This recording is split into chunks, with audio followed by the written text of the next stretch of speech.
Bueno, Che, arranquemos con esta charla. Hoy nos metemos de lleno con un peso pesado, un tipo que sí o sí hay que conocer para entender de dónde vienen muchas ideas sobre leyes, gobierno, separación de poderes, todo ese combo que vemos en la Facu.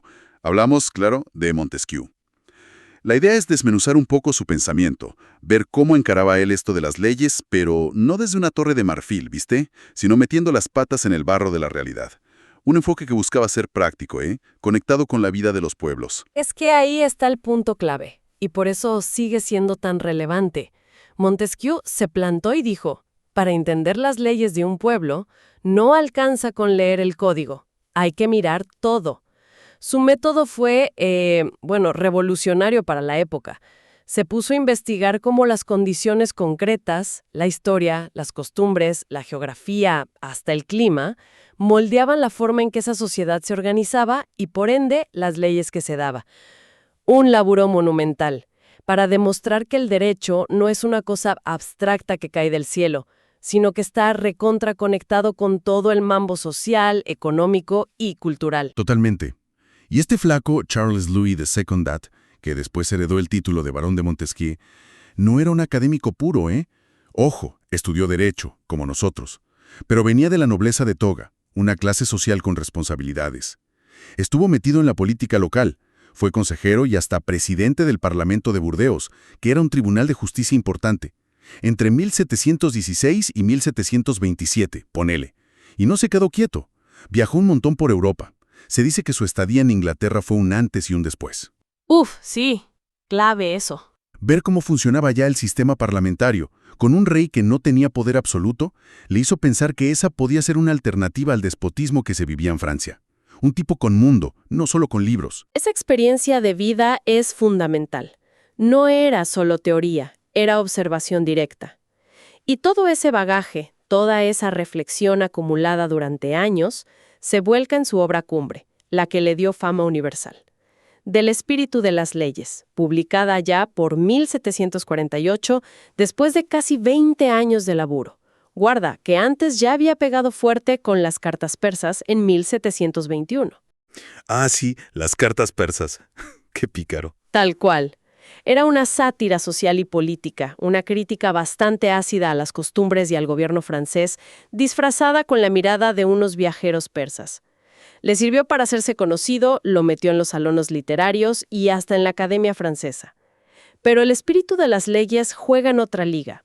Es un intento ambicioso casi enciclopédico de construir una teoría sociológica del gobierno y del derecho. A ver, sociológica. ¿Cómo es eso? Suena más a materia de otra carrera, ¿no? Explícanos un poco más ese enfoque. Es que justamente rompe un poco los moldes de la época. Él plantea que para entender por qué una sociedad tiene determinado gobierno y determinadas leyes, no alcanza con mirar la voluntad del gobernante o principios abstractos. Hay que analizar las condiciones en las que vive ese pueblo, qué tipo de economía tiene, cuáles son sus costumbres arraigadas, cómo su territorio, hace frío, calor, todo influye. Un pensador posterior, Raymond Aron, hizo un análisis muy piola de la estructura del libro, que es medio complejo, y lo organizó para entenderlo mejor. Dice que se puede dividir en grandes partes. Primero, Montesquieu desarrolla una tipología de los gobiernos, república, monarquía, despotismo, explicando la naturaleza y el principio de cada uno. Eso le lleva a los primeros 13 libros, una bocha. 13 libros solo para clasificar. O sea, arranca clasificando los sistemas, como para tener un mapa. ¿Y después? Después se mete de lleno con lo que Aron llama las causas físicas o materiales. Del libro 14 al 18 analiza cómo factores como el clima y la calidad del suelo pueden influir en las costumbres, las leyes y hasta el espíritu de un pueblo. Ideas que hoy nos pueden sonar un poco deterministas quizás, pero que en su momento fueron una novedad. Buscar explicaciones en el entorno físico. Claro, como decir que el lugar donde vivís te marca. Tiene sentido, ¿no? ¿Y qué más? La tercera parte, según Aron, abarca del libro 20 al 26 y se enfoca en las causas sociales. Cómo influyen en las leyes cosas como el comercio, la moneda, el número de habitantes, la religión y, fundamentalmente, las costumbres y los modos, manieres, de un pueblo. Y hay un libro clave, el 19, que Aron trata aparte, donde Montesquieu introduce el concepto de espíritu general de la nación. Espíritu general de la nación. Suena importante eso. Todo eso forma una especie de carácter colectivo, un alma del pueblo, digamos, que a su vez influye en cómo son y cómo deberían ser sus leyes, un ida y vuelta constante. ¡Qué laberinto! Es mucho más complejo que decir, la ley dice tal cosa. Ahora, entiendo mejor por qué decías que no era el típico ilustrado que iba solo con la bandera de la razón con mayúsculas. Compartía cosas, pero tenía su propio método, ¿no? Exactamente. Estaba en plena ilustración y obviamente compartía valores centrales como la defensa de la libertad individual, la necesidad de la tolerancia religiosa, y criticaba sin piedad instituciones que consideraba bárbaras y contrarias a la naturaleza humana, como la tortura o la esclavitud. En eso estaba en línea con el espíritu de la época. Pero su forma de analizar era distinta a la de muchos de sus contemporáneos, que eran más racionalistas abstractos, de deducir todo a partir de principios universales a priori. Montesquieu era más empírico, más histórico, más comparativo. Miraba la diversidad del mundo, la variedad de leyes y costumbres, y en lugar de juzgarlas directamente desde un ideal abstracto, trataba de entender por qué eran así en cada lugar. Claro, buscaba la lógica detrás, digamos. Exacto. Un enfoque mucho más relativista, si querés, buscando la explicación en el contexto concreto. Por eso se lo considera un precursor de la sociología. Buenísimo ese punto, la diferencia en el método. Ahora, si te parece, vayamos al concepto central para nosotros los estudiantes de Derecho. ¿Qué carajo eran las leyes para este señor? Porque parece que usaba la palabra en un sentido bastante amplio al principio. Sí, arranca con una definición que te deja pensando, muy abarcativa. Dice, las leyes en su significación más extensa no son más que las relaciones necesarias que se derivan de la naturaleza de las cosas. Toma mate. O sea, no habla solo de las leyes que vota el Congreso. Para él, todo en el universo tiene sus leyes, en el sentido de reglas o principios que rigen su funcionamiento. La divinidad, el mundo material, las inteligencias superiores al hombre, los animales y, por supuesto, el nombre mismo. Wow. Es como buscar la lógica interna, las constantes que explican cómo funciona cada entidad. Pone ejemplos del mundo físico. Dice que vemos un mundo formado por el movimiento de la materia y privado de inteligencia, pero que subsiste. Entonces sus movimientos deben tener leyes invariables. Si pudiéramos imaginar otro mundo, ¿seguiría reglas constantes o sería destruido? Cada diversidad es uniformidad, cada cambio es constancia. Para un cacho. Me estás diciendo que para él, la ley de gravedad y el Código Civil son, en algún nivel fundamental, leyes en el mismo sentido amplio de relaciones necesarias.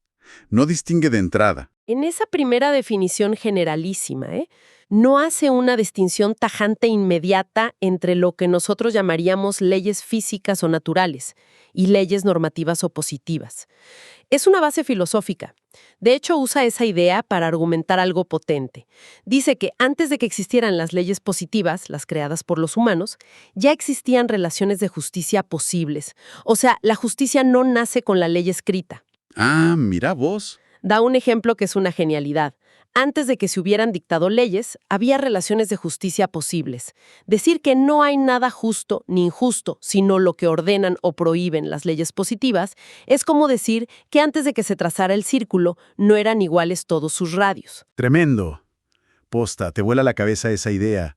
La justicia como algo latente esperando ser reconocida por la ley. Muy grosso. Aquí es donde se pone realmente interesante.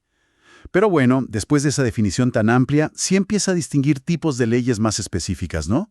Habla de las leyes de la naturaleza. Claro, ahí empieza a bajar a tierra y a diferenciar. Una vez sentada esa base, se pregunta por las leyes específicas del ser humano. Las leyes de la naturaleza serían aquellas que derivan únicamente de nuestra constitución como seres, de cómo estamos hechos, antes de cualquier organización social. Para entenderlas, propone un ejercicio mental. Imaginar al hombre en un estado presocial, antes de la formación de las sociedades. Y acá se diferencia de otros pensadores.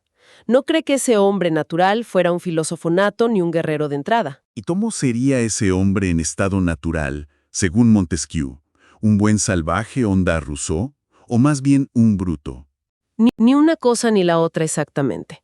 Él piensa que lo primero que sentiría ese hombre natural sería su propia debilidad, su fragilidad. Eso lo haría extremadamente tímido. No tendría grandes conocimientos especulativos al principio, sino más bien la capacidad de conocer. Sus primeras ideas no serían abstractas, sino enfocadas en la supervivencia, en la conservación de su ser. Sería consciente de sus necesidades básicas. Entiendo, un ser más bien precavido, consciente de sus limitaciones. Y entonces, ¿cuál sería la primera ley natural que se deriva de eso? ¿La competencia, la ley del más fuerte, como pensaba Hobbes? Inferior a los demás, o apenas igual. El impulso primario no sería atacar, sino evitar el conflicto. La paz sería la primera ley natural. Mira vos, arranca optimista el varón. Y después de la paz, ¿qué otras leyes naturales identifica? Identifica otras 3, más o menos en orden lógico. La segunda ley estaría ligada a las necesidades básicas. El sentimiento de sus necesidades lo impulsaría a buscar alimento. La tercera ley surge del temor inicial, ese miedo mutuo, sumado al placer que un animal siente al acercarse a otro de su especie, el encanto mutuo entre los sexos, impulsaría a los humanos a acercarse, a buscar compañía. Y finalmente, la cuarta ley natural sería el deseo de vivir en sociedad, un deseo que no es puramente instintivo, sino que surge también del conocimiento adquirido, de la capacidad de pensar que nos diferencia de los animales. O sea, paz, comida, juntarse y el deseo de vivir en sociedad. Eso mismo. Estas 4 leyes serían anteriores a cualquier pacto social y comunes a todos por nuestra propia constitución humana. O sea, una visión bastante más amable del estado de naturaleza que la de Hobbes, por ejemplo. Arrancamos buscando la paz y tendiendo a juntarnos. Pero entonces, ¿cuándo y por qué aparecen las leyes positivas, las que hacemos nosotros? ¿En qué momento se pudre todo, como diríamos acá? Bueno, acá la cosa cambia. Según Montesquieu, apenas los seres humanos se juntan y forman una sociedad, esa sensación de debilidad individual desaparece. Cada uno empieza a sentirse más fuerte al estar en grupo, y ahí se rompe la igualdad inicial y arranca lo que él llama el estado de guerra. Pero ojo, no es un estado de guerra simple, es doble. Por un lado, surge un estado de guerra entre las diferentes naciones o sociedades que se forman, porque cada una toma conciencia de su fuerza colectiva y quiere defenderse o expandirse. Por otro lado, y al mismo tiempo, surge un estado de guerra dentro de cada sociedad, entre los propios individuos. Ah, claro. Porque al vivir juntos, todos empiezan a querer aprovechar las ventajas de esa vida en común para sí mismos, a querer dominar o sacar tajada. Pierden el miedo inicial y ganan ambición. La convivencia genera conflicto, paradójicamente. Ah, la pucha. O sea, la unión hace la fuerza, pero también saca lo peor de nosotros, un quilombo bárbaro. La paz natural duró menos que un paquete de hierba en la oficina. ¿Y entonces las leyes positivas vienen a ser como los bomberos en medio de ese incendio? ¿El intento de poner un poco de orden en ese bardo? Exactamente esa es la función. Si conectamos esto con la idea general que planteaba al principio. Para manejar ese doble estado de guerra, el internacional y el interno, es que los humanos necesitan establecer reglas, normas creadas por ellos mismos, las leyes positivas. Son necesarias para que la sociedad no se desintegre. Y Montesquieu las clasifica en 3 tipos principales, según el tipo de relaciones que buscan regular. Dale, ¿cuáles son? Primero, el derecho de gentes. Son las leyes que regulan las relaciones entre los distintos pueblos o naciones, lo que hoy podríamos llamar derecho internacional público. Dice que se basa en el principio de que las diversas naciones deben hacerse en la paz el mayor bien posible y en la guerra el menor mal posible, sin perjudicar sus verdaderos intereses. Un ideal interesante, ¿no? Sí, suena bien, aunque difícil de cumplir a veces. ¿El segundo? Segundo, el derecho político. Son las leyes que establecen y regulan las relaciones entre los que gobiernan y los gobernados dentro de una sociedad particular. Definen la estructura del Estado, la forma de gobierno, son el marco constitucional, digamos. Ok, la organización interna del poder. Y tercero, el derecho civil.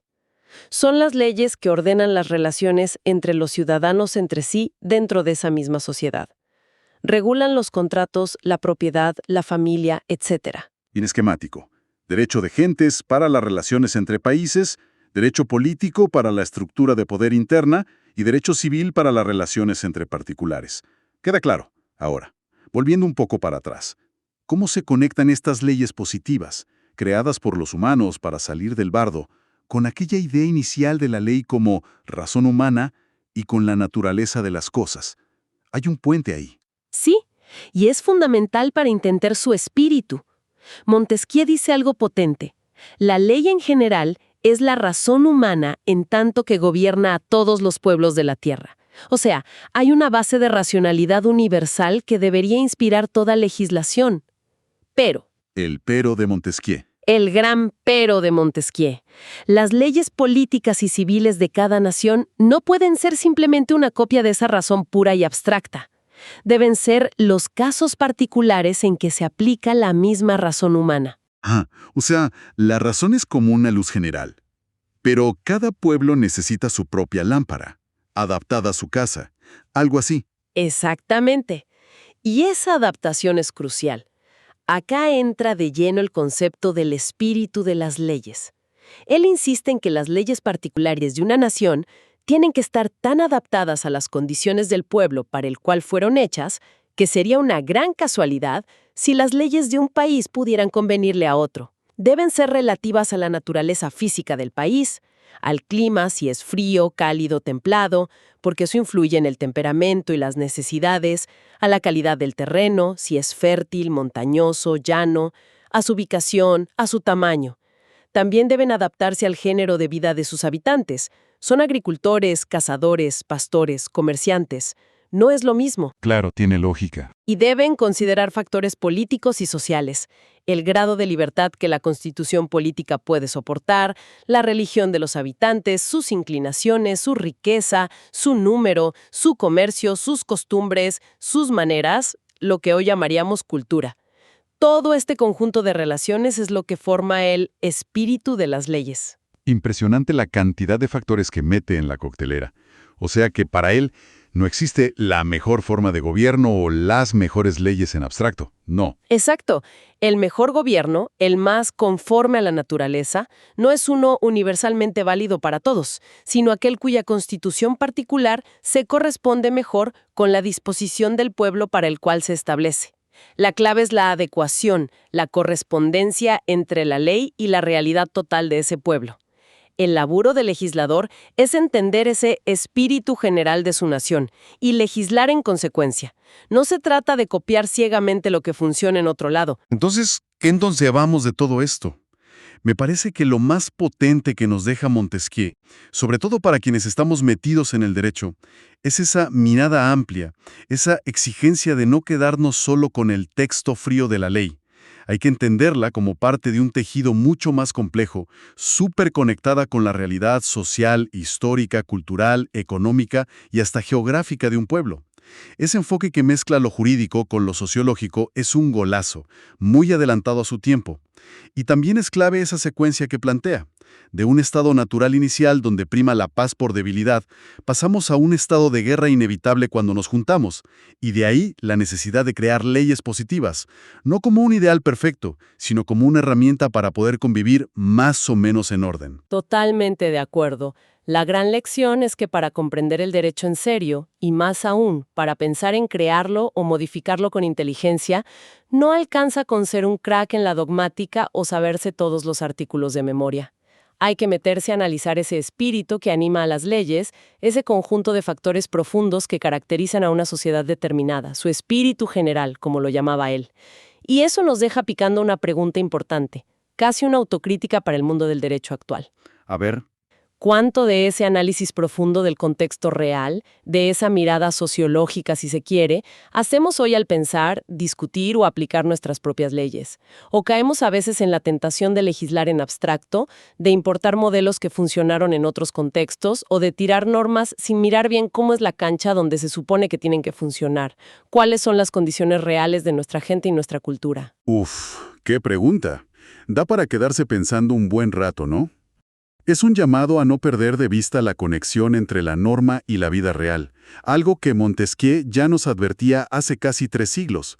Un desafío que sigue totalmente vigente para cualquier estudiante o profesional del derecho que quiera hacer bien su laburo. Sin duda.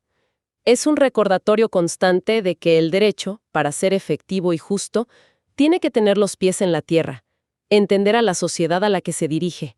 Un laburo pendiente y siempre necesario, el de buscar ese espíritu detrás de la letra.